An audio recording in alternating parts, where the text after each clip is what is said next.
I'm a sucker for a tragic hero. A hero who had nothing and gains everything. A hero who knows what it feels like to hurt. I've always had a bit of a saying. The heart that is covered in scars is the one that knows how to love best. I know, cheesy, am I right? But in all honesty, it is the truth. Pain has two paths, and that's what Naruto consistently shows us. You can use your pain as an excuse to become bitter, lose hope, and betray who you truly are. Or you can use pain to teach you, to show you a side of reality you never knew. When we realize we're not the only ones in pain, our heart opens to the possibilities. That's why trained individuals always say, never say, "I understand" to a grieving person unless you do. I think they say that anyway. It's what I've been told, but returning to topic, pain hurts. Nobody likes it, but sometimes a good question to ask is, why am I in pain? Not in a self-pitying way, but as a general question.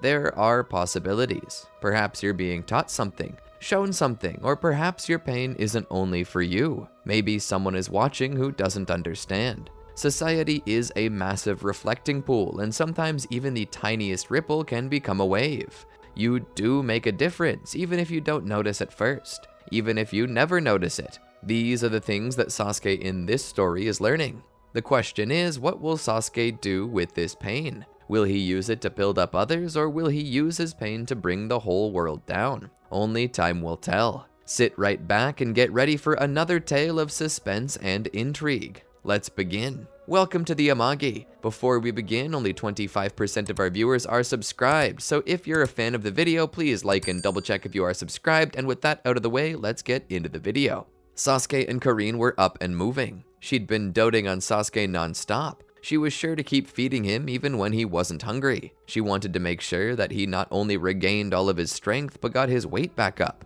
They had been comatose for quite some time, and during that time, they were beginning to eat away at their own body.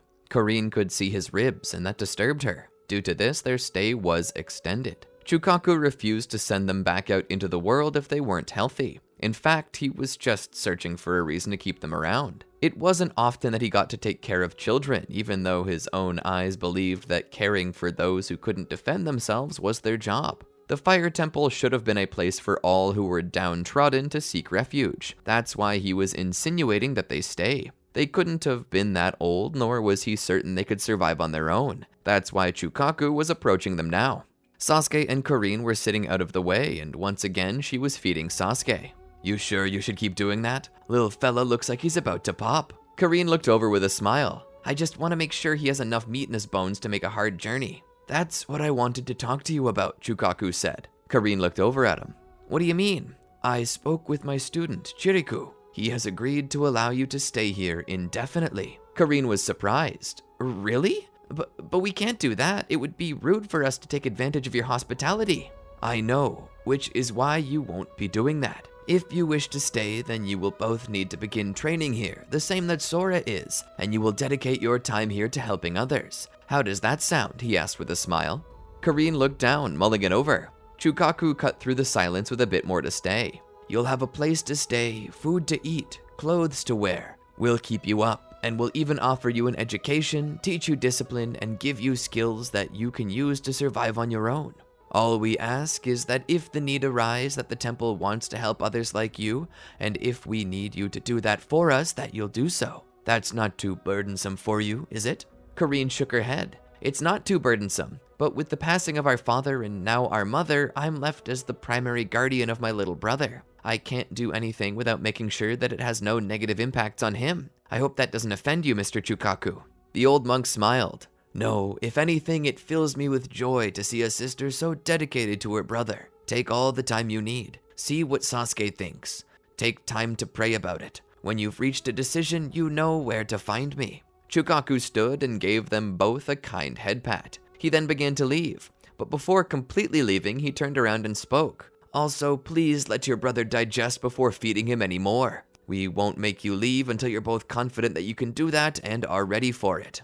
"Thank you, Mr. Chukaku," Sasuke said as he walked away. Karin smiled and sat everything aside. She turned Sasuke around and reclined, letting him recline against her. Thumb going straight in the mouth, Sasuke seemed to try to nap. Karin mulled it all over in her head. food, shelter, clothing, education, all for free, basically.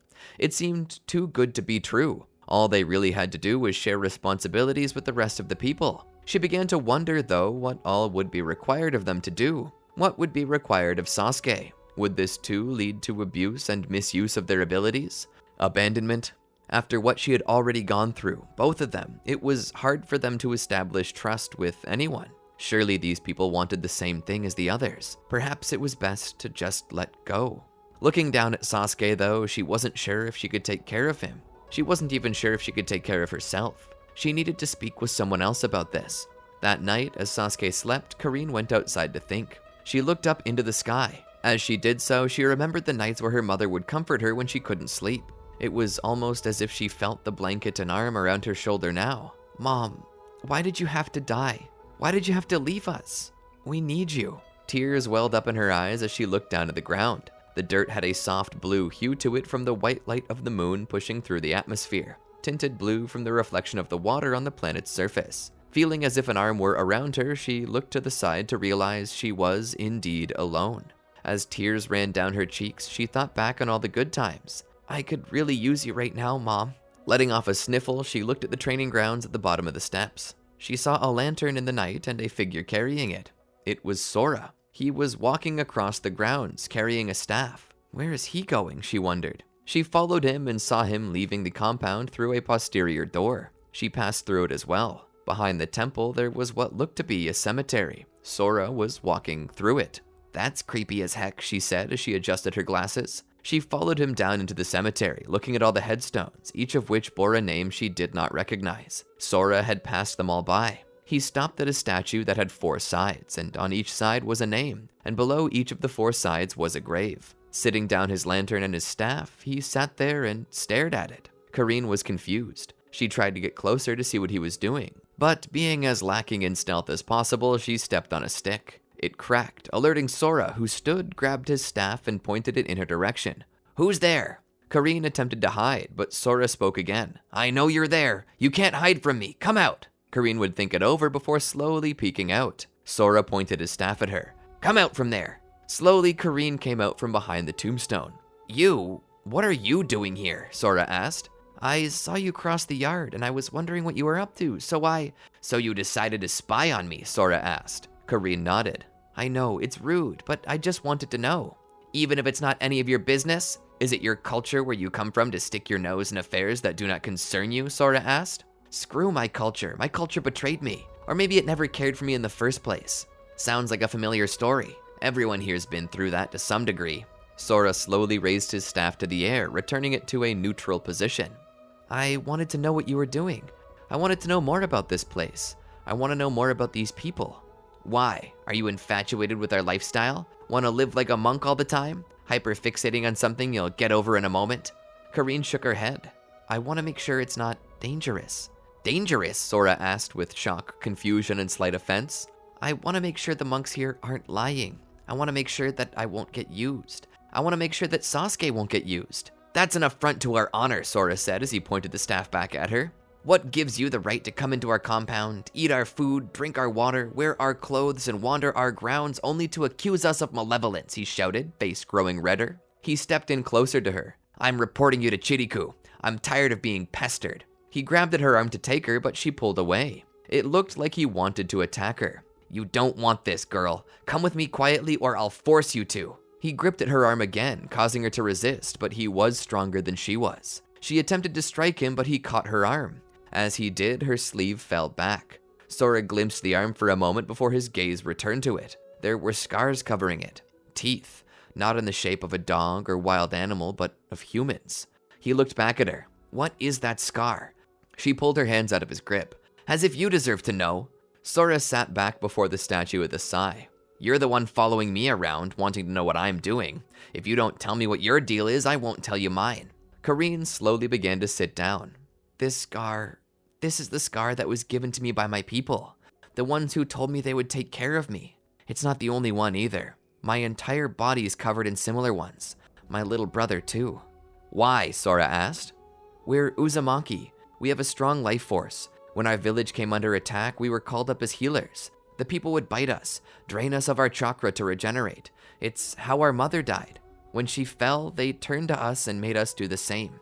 It was everything I could do just to stay alive, and even then, what little I had, I gave to make my little brother strong enough to survive.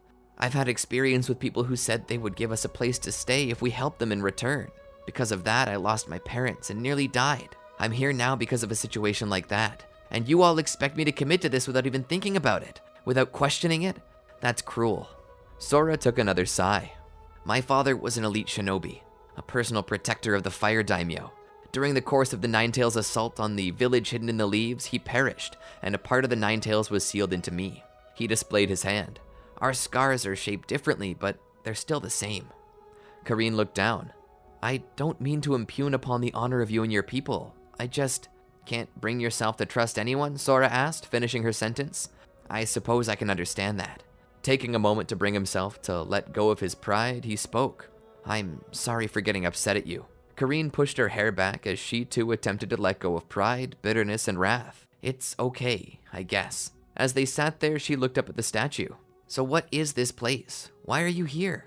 Sora looked up at the statue. There's a group of Konoha shinobi in the Land of Fire known as the 12 Guardian Ninja, or there used to be. They were the personal guards of the Fire Daimyo. After a schism broke out in which some of the shinobi attempted to overthrow the daimyo and the Land of Fire, they were disbanded. But of the 6 that stayed loyal, 4 have since perished. This is their grave. And you protect their graves as a show of respect, Karine asked? Sora shrugged.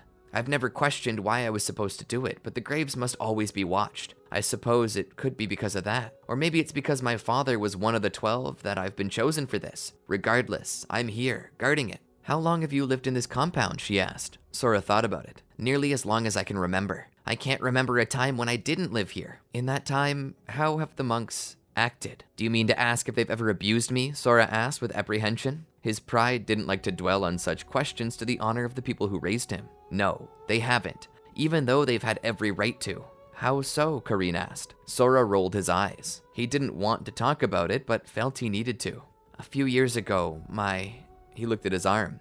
Dark spirit began to stir. I was so young, wasn't mentally prepared to handle it. I lost control and ended up devastating much of the temple due to the power of the demon fox. And despite the fact that I could logically have been killed, they simply forgave me and began to rebuild the temple. Oftentimes, I am a bit of an outcast, but that being said, I deserve far worse than they've given me. They certainly haven't been biting me, at least. The most they've done is assign me to this somewhat boring job. But even then, I can't be certain this is out of spite. After all, I am the one with a connection to the 12 Guardian Ninja. Karine sat there and thought deeply about it. Sora, feeling moved in his heart, spoke. Listen, I understand your apprehension, but I've been here all my life, have done far worse than you, and have a power that a lot of people seek. Despite all of that, they've treated me fairly. I know you're probably having a hard time trusting anyone right now, but I'm being 100% honest with you. These people are not bad people and will take care of you and treat you like family. From one orphan to another, I can promise that. Karine nodded. It's a good opportunity. I'm just gonna have to trust strangers without knowing the outcome. Sora shrugged. Then leave. Karine was confused. Sora spoke. Don't think too hard about it. The doors are always open. You can leave whenever you want, and so can I. Stay here and do what you need to, and if you feel that it's not for you, then go. Nothing's stopping you. You're free to do whatever you want. We're just treating you kindly. You don't have to trust that, but honestly, you'd be an idiot not to take advantage. Ask yourself, is staying here a while with people you don't know who will take care of you worse than going out into the world unable to survive on your own? Karine thought about it. He wasn't wrong. Looking up at the moon, she wondered what her mother and father would say. Looking down, she let out a sigh with a slight nod, showing she was mulling it over. Thank you for talking with me, Sora, she said as she rose to her feet. Sora waved it off. Most interesting night of guard duty I've had since ever. Karine then began to walk off toward the compound. Sneaking into the temple, she made her way back up the stairs and entered the building. She walked into the room that had been given to her and Sasuke to find Sasuke already sleeping soundly. She lay down next to him and wrapped her arms around him to keep him warm. She thought deeply on this as she proceeded to fall asleep. The next morning, she woke early. Sasuke was still sleeping quietly. Getting up, she walked outside to find Chukaku smoking a pipe and watching the others train. Good morning, Karine. I hope you slept well.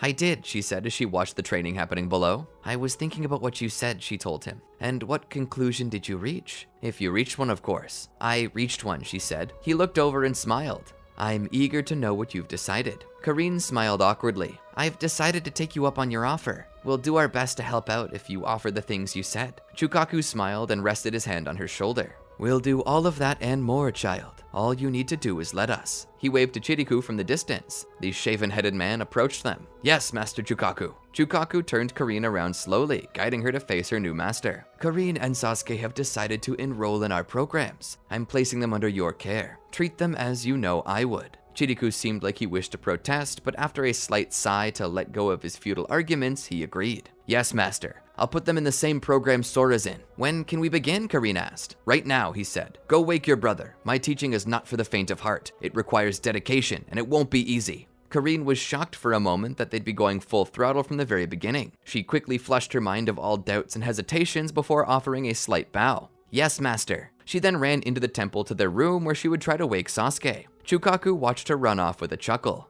Try to take it easy on them a little. They're very new to everything. I don't even think they have proper chakra training, let alone anything close to the level of mastery required to utilize our gift. There's no day like the present to learn, he said. Karine stumbled out of the temple with Sasuke holding her hand. He yawned and rubbed his eyes as he followed her out. What's going on? He asked. Master Chiriku has offered to train us so we can stay here and learn about how to survive. So you need to be up so we can begin. You need to be awake so we can begin. Chiriku began to walk down the stairs slowly. Follow me, children. Karine led Sasuke down.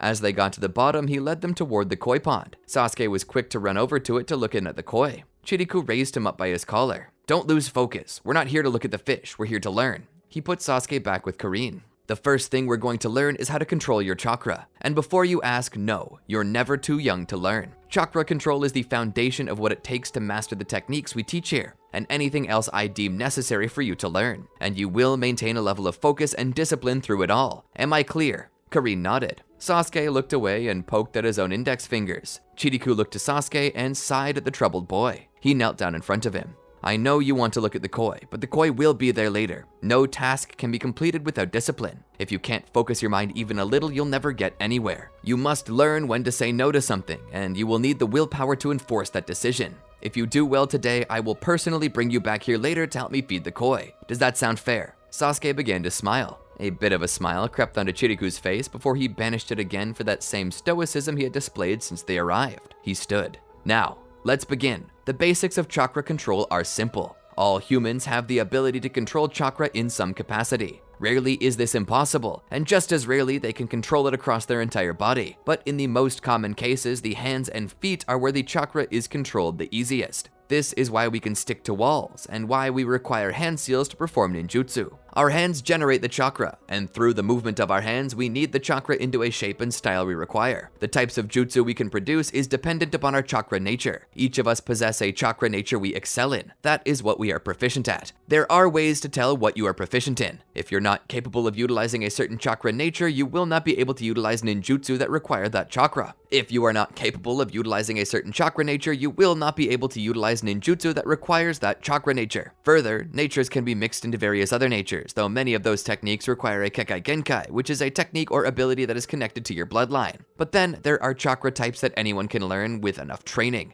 and that chakra type is what I wish to teach you. It's the gift of the hermit group. Now, let us begin. Follow my movements and listen to my instructions, and you should grasp the concept quickly. Through practice, you will hone your skills, and eventually even the toughest of ninjutsu will be but child's play. Now, follow me. Chiriku would begin to show them how to control their chakra. They both attempted to do this as Sora watched. He proceeded to hone his skill in an attempt to further refine the gift of the hermits. While he could produce this chakra, he couldn't do much with it. The training went on for the rest of the day, and they worked on their mental studies. Just as Chiriku promised, at the end of the day, he allowed Sasuke to help him feed the koi. But as he did so, the drowsy child, unable to keep his eyes open, fell asleep in front of the pond. Chiriku couldn't blame him. He was young, and the demands that he had forced upon him were taxing. Not only did he require him to train his mind, but his body as well. Chakra was a spiritual energy, but it was inexorably linked to the physical state. Through the mixing of physical and spiritual energies, chakra grew and propagated ninjutsu. He had trained them all physically.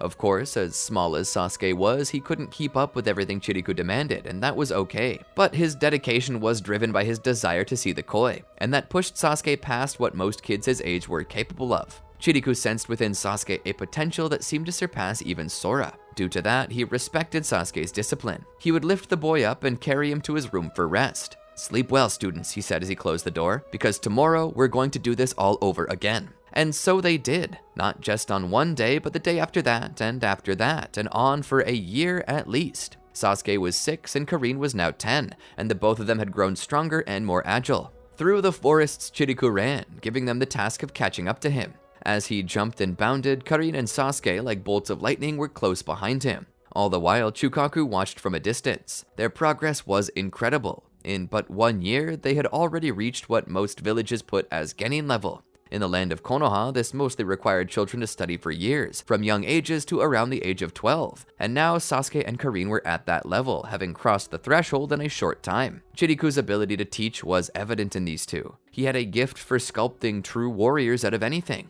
This was his strong point, teaching discipline, but for every strength he had, a weakness existed as well. Chiriku still had a long way to go, but he could see the growth in him. As Karin fell from a tree to the ground, having misjudged a branch, Chukaku stumbled forward as if he wanted to go help her. He would have too until he saw Chiriku turn back and approach her to check her wounds. He would personally lift her and return her to the temple. Chukaku would turn around and enter the building himself. There he would see that she'd scraped her knee, which Chiriku was currently cleaning and properly bandaging. Sasuke stood nearby and watched. Chukaku would place his hand on his shoulder. "Your sister is very tough, young man. She can handle even a raspberry like this one. Don't worry about her. Everyone falls every once in a while. What's important is getting back up." Sasuke nodded. Finishing up, Chiriku looked at her knee and spoke. "I think that's enough learning for one day. Learning when to rest is as important as learning when to work." He stood and began to turn around and walk away. As he did, Chukaku walked over to her and held out his hand to help her up. "You've been doing very well, child. I've been watching. I've seen you grow. I see the dedication in your eyes. Sasuke motivates himself to keep the koi fish healthy, and you motivate yourself to keep Sasuke healthy. That dedication is something worthy of honor. Go rest. I think tonight is a night to make some rice balls. How does that sound?" Sasuke was already drooling. "It sounds good," he shouted from behind. Chukaku laughed. "Then go get ready, child. It's a feast tonight." Sasuke ran off with a yippee to clean up for supper. Karin smiled as he did so. Chukaku smiled at her and then turned to walk away. As he did, he found himself outside with Chukaku. "I've seen your growth as well, Chiriku." The monk looked over. "I'm simply training them the way I've always trained others." Chukaku nodded.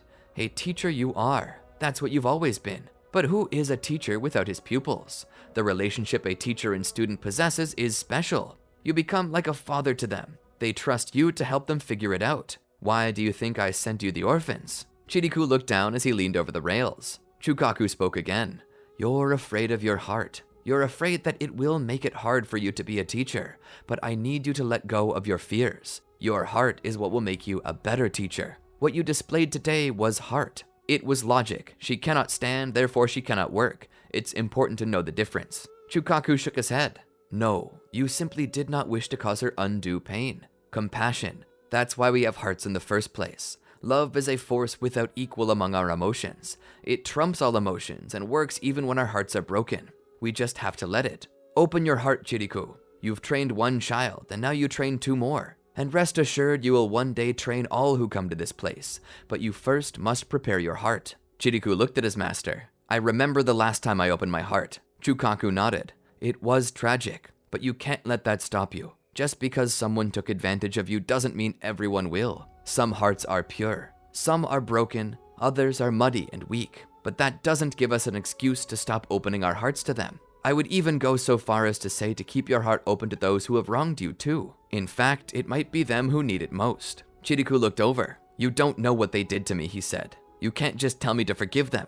Chukaku nodded. "You're right. I can't tell you to do that. Only you can tell yourself to forgive them." Chukaku turned and began to walk away. As the night wore on, everyone was getting snug into bed, a large feast of Chukaku's famous rice balls filling their bellies. Chukaku was still up. It was a late night for him, as were most nights. Was it out of necessity? Was he up for some reason? No, he just didn't like to sleep early. The night was one of his favorite parts of the day, and how could he enjoy looking at the stars while sleeping? Sitting there on a rocking chair out front of the temple under the awning, he was reading by candlelight, a warm pot of tea beside him, letting off steam into the night. As he looked over his books, he sipped his tea. In the distance, a thunderhead threatened the starry night he was enjoying, but even in that, there was beauty. The destructive nature of, Well, nature was itself beautiful, and the distant claps of thunder and flashes of lightning brought him happiness. But as the rolling roars of plasma forcing air to expand beyond the sound barrier echoed through the sky,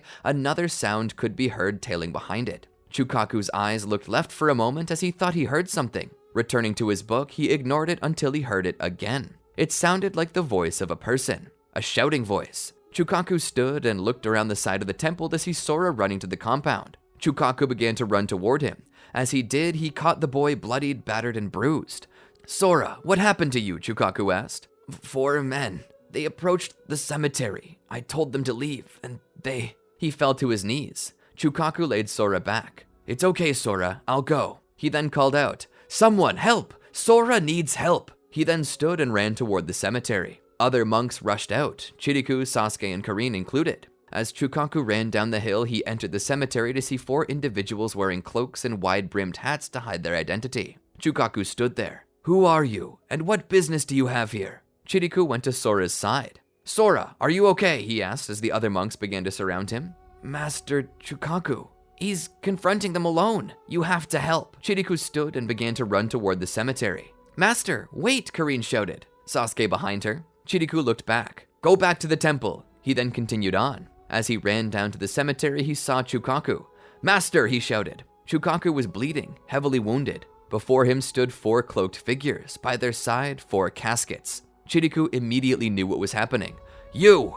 Suddenly, the voices of Karin and Sasuke could be heard. "Master, let us help!" The 4 cloaked figures saw them coming. One of them signaled another. They began to weave hand signs to prepare a ninjutsu. They released a fire-style ninjutsu, but as they released it, Chukaku stepped in the way and dispersed it. "I will not let you harm my students," he said. Suddenly, he raised one hand to his chest and pushed the other down. A golden avatar enveloped him. "Welcoming approach, 1,000-armed murder." Suddenly, the avatar turned red as its face grew grotesque and filled with rage. 1,000 arms shot out toward the quartet. They were pushed back, being put on the defensive. They seemed like they might respond to the attack with one of their own. That was until he raised his hand to stop them. They already had what they came for. He pointed off toward the distance. They rushed off, the 4 caskets beside them. Chiriku ran forward. "Come back here, you traitors," he shouted. "Damn it, they got away with the bodies. Do you know what they could do with those?" He looked back for a moment, and it was as if time stopped. The body of Chukaku began to fall over.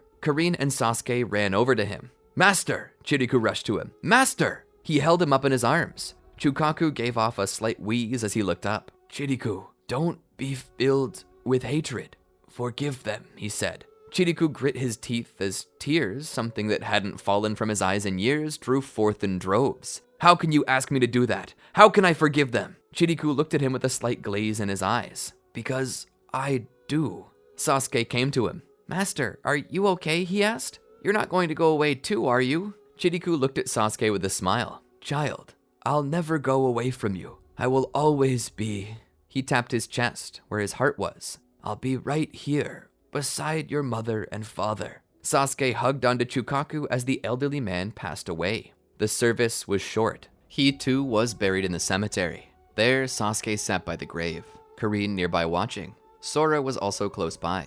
Chiriku would walk over to the grave. Sasuke would look up at the man, eyes and nose running something fierce. Chiriku would kneel down and hug Sasuke close. As he did so, he pulled back. He offered something. It was a letter. Sasuke looked at it. "I found this in Chukaku's room. It was addressed to you and your sister." Sasuke offered it back. "Read it to me." Chiriku nodded. He opened the letter. "To my dearest students, Karin and Sasuke. I always find it odd writing these, as one doesn't like to plan for their own demise, but alas, here I am. You and your sister have long since become something special to me. You're 2 very special kids, and my love for you has only grown as time passes. I'm glad to have you in my life, and so I know it must be bitter for you that I'm no longer by your side, but I still linger within your heart. Don't be sad for me, for I've moved on to a better place, but know the pain will remain. This is why I give to you the thing I treasure most from my mother. I give you the recipe to my rice balls. It would be such a tragedy if the world were deprived of these wonderful snacks. Every time you eat one, please think of me, and know that when I eat them in heaven, I will be thinking of you.